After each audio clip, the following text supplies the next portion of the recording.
but I'll give you just a quick story because, as you know, he's working on the war with Russia and Ukraine, a war that would have never happened if I were president. A shame. 7,000 young soldiers a week are being killed. More than that this last week.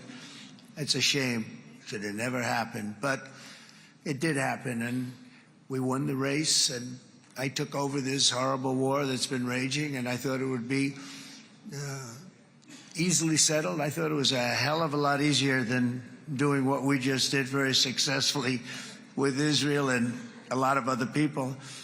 But this came first, and we'll get that one. But I set up a meeting for him to meet with President Putin, thinking it would be a 15 or a 20-minute meeting. Steve had no idea about Russia. I had no idea about Putin too much, didn't know too much about politics, wasn't that interested. He was really good at real estate, but he had that quality that I was looking for, and I didn't see it around in too many ways. And I set up the meeting with Putin, and I called. I said, is Steve finished yet? That was about a half an hour into the meeting.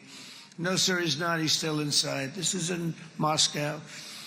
I said, well, how's he doing? I don't know, sir. He's still inside. I called up an hour later. Let me speak to Steve. Sir, he's still with Putin.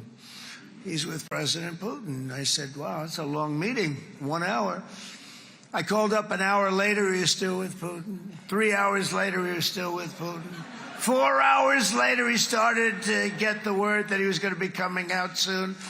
And in 5 hours, he came out. I said, what the hell were you talking about for 5 hours? And he says, just a lot of interesting things. We're talking about a lot of interesting things, including what he went in there for, but you can't talk about it for 5. You can talk about it for a certain period of time, and you know what you're getting.